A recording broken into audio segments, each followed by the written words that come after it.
right, so I'm in this room all alone, and it's just me and my thoughts. It's me and my traumas. It's me and my past. But what's also in this space, in this room, is me and my future. It's me and my dreams and my visions. Is opportunities to grow, to evolve, to expand, to inspire, and to heal. Whew. If you know me, DeAndrea from Harrisburg, PA, okay? Growing up with what I would call then a speech impediment or a stutter. Growing up having to keep quiet for the sake of not being embarrassed, for the sake of not not looking or feeling like I was inadequate, for the sake of being frustrated because people did not or could not understand what it was that I was trying to say. I remember back when I was in the second grade, I took speech classes. And the speech classes was, I think, like 3 times a week or like twice a week. And I would go in this class room with me and the speech therapist, and we would just practice speaking certain sounds and certain techniques. And I actually liked the class. I actually liked that program. However, the program ended because the school could not continue to fund it. So what that meant was a lot of children like myself who needed this help, who could have improved their quality of life with this program, we were just left to figure it out. Unless we had parents or unless we could afford to be put into a out of school program, which most of the time it came with a payment. And unfortunately, that wasn't my experience thereafter. After that program, up until probably now, I felt like I was in a world all by myself. I felt like now that this program has been removed and pulled from my life, that it is going to be hard to communicate, to be understood, to socialize how I innately would. Because look, y'all, believe it or not, I love to talk. I love to have a good time. I love to make connections through speaking. However, throughout my life, the fear of looking or sounding or speaking a certain way, the fear of being looked at like I was crazy because people couldn't understand why this girl could not just say her name. Why couldn't she just say her address? Why couldn't she just say her phone number? And it's those memories that reminded me that I was inadequate, that I wasn't enough, that what I brought to the table wasn't enough or fulfilling, or what people even wanted to accept. So when I would call a professional place, or like a doctor's office or a teacher or a school, anyone on the phone outside of my intermediate family or my close friends, I would get tensed up, I'll get tight, I'll be so nervous, and a lot of the times it was even challenging to say my first or spell my first and last name, DeAndrea Wellington. And I'm still coming through those past traumas in order to present myself or speak in a way that is victorious in my eyes, that does not make me feel small, but makes me feel empowered, that makes me feel encouraged. So I am going to take you through a conversation that I had, I want to say about probably last year. So I called in to a professional business because I needed help, or because I needed what they had, right? So as they are, of course, going through the typical basic intro information, they were asking me, what is my name, what is my address, my phone number, my email, right? It's those four things that pretty much all businesses will ask you if you need them to contact you, or if you are opening up an account, or whatever the case is, right? So I'm on the phone. I think I'm sitting in the car, God. And I can remember doing the best that I could to spell out my first name and then to speak it. I remember it was giving me so much resistance, or I felt so much tug and pull in here, that it was hard to get it out through the phone, through the telephone, through that communication source. Hence the reason why throughout my whole teenage life and through my adulthood, that I've hid behind text. I've hid behind chatting and communicating on the computer for this reason, for this experience alone. So I remember trying my best.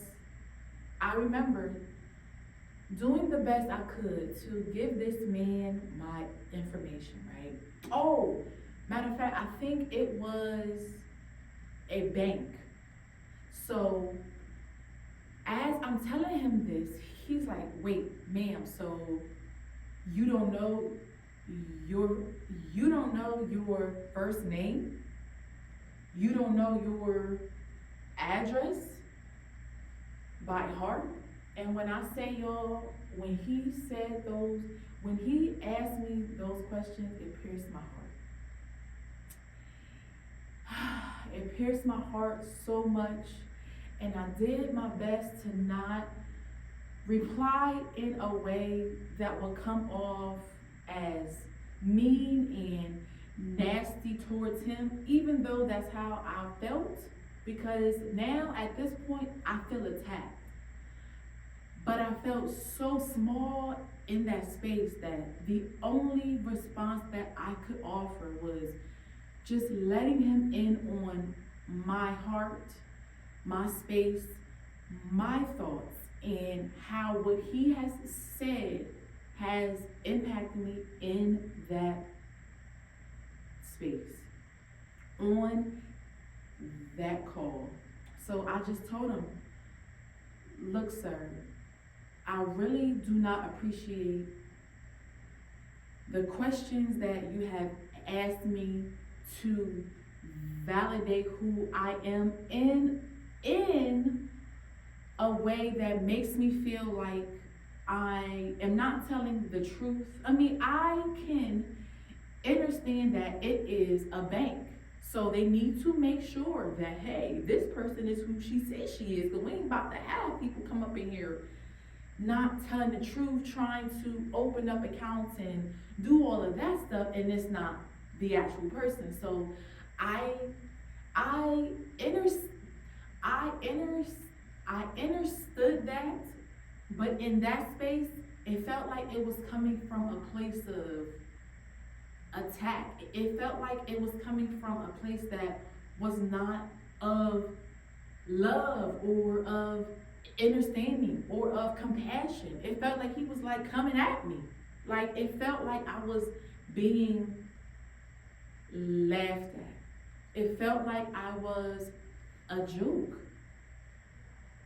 So as I'm on this phone, y'all, I'm sitting in the car, I'm crying. Like I was doing the best I could to not let all of my tears come out, because I needed to just tell him my thoughts and just get off of this phone so that I can just get myself together. But I'm like crying. I'm like, oh, I'm like, sir, I am experiencing a speech problem, and I do not appreciate the way that you are handling or responding to the fact that I am having trouble speaking, and it has really hurt my feelings, and I just am just going to end this call. This has really made me feel small, and I hope that you have a good day. And I hung up and I was just crying, and I was so frustrated. There's nothing more frustrating. And I'm about to cry now, but there's nothing more frustrating than you knowing what it is that you want to say. It's all here, it's clear in here, it's clear in here. But when it's time for it to be vocalized, when it's time for it to be verbalized, there's a disconnect. And it makes it hard for people to grasp what it is that you want to say, even if it's only my name. Even if it's only my name. So, hold on, y'all, because I'm over here crying for real. See, this is therapy. So, as I am in front of you today on this screen, looking back at my past, making changes in the present to create a different future,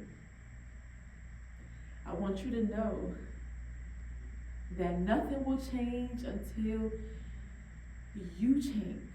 If I was to continue to just be a victim of this experience and to not take it by the horns, to not make any changes that I know that I can do, even if I might not know how this could be cleared up, either if it's all mental, if it's physical, if it's spiritual, whatever the disconnect is, even if I might not know today that by coming on this platform, that by recording this, that this could help, at least I know that it can help me, at least with just speaking, at least with just being comfortable with just saying my name, with spelling it, D apostrophe capital A N D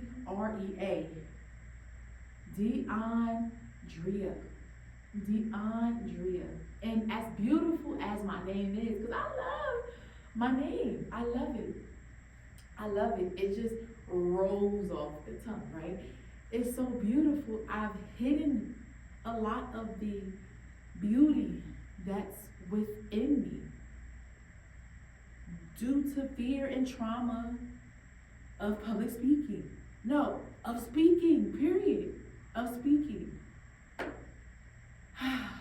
So let this be of some type of encouragement to you, that whatever it is that you feel have been holding you back, either in this phase of life or throughout life, may this encourage you to make some type of step, some type of physical action, some type of mental action to propel you, or to just get you one step closer to that place in which you ultimately desire to be.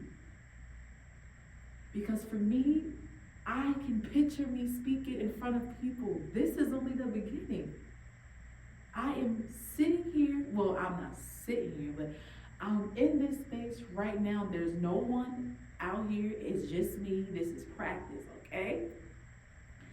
But this is getting me closer to what it is that I envision in here, what it is that Spirit has placed in here for me to pull out, to express to the world as an offering. As an offering. I can see me speaking to crowds of people, to small spaces of people, about transformation, spirituality, personal growth, about self-love and self-care and discipline, and all of these factors that ultimately invest in the person as a whole. That's what I see for me. So whatever it is that you might see, the thing that you've been seeing for years, the things that you have let keep you back since a child because you were afraid of how people would interpret it. You was afraid of how people would see you. You were afraid of being judged. You were afraid of being laughed at. Yes. Allow it to not hold you back anymore. Allow it to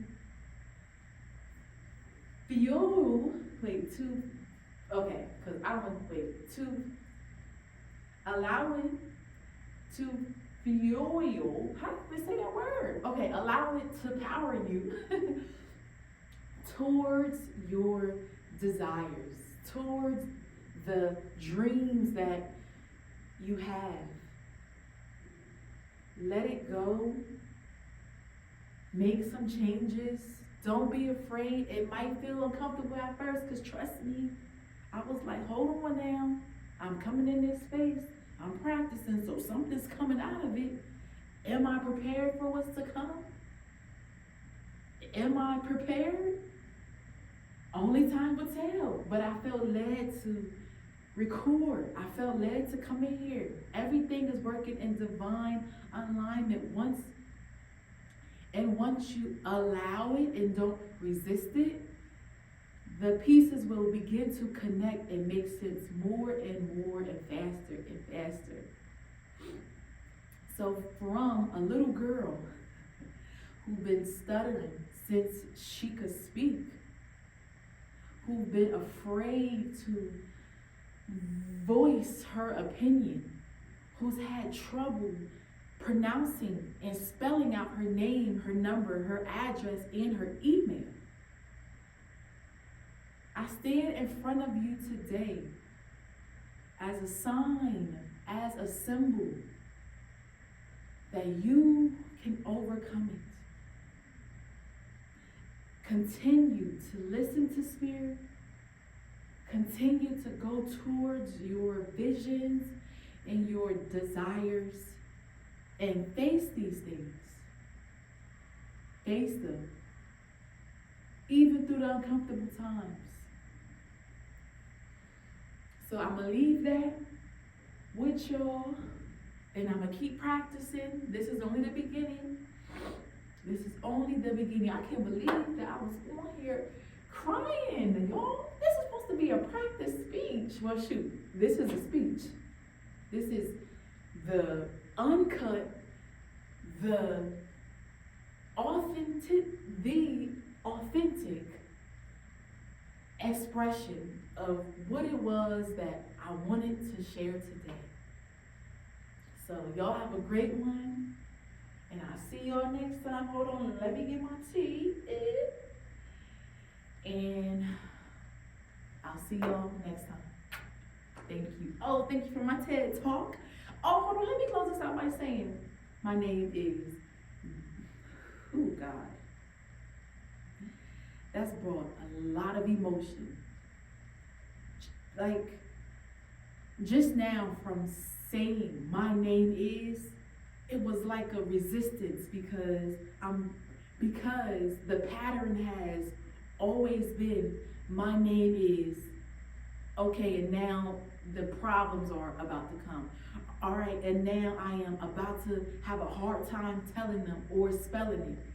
But no, my name is DeAndrea Wellington, capital D apostrophe capital A, Ndrea, capital W, ELLINGTON.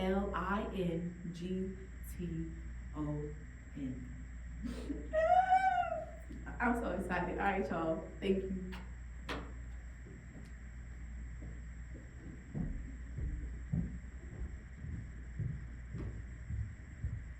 Peace.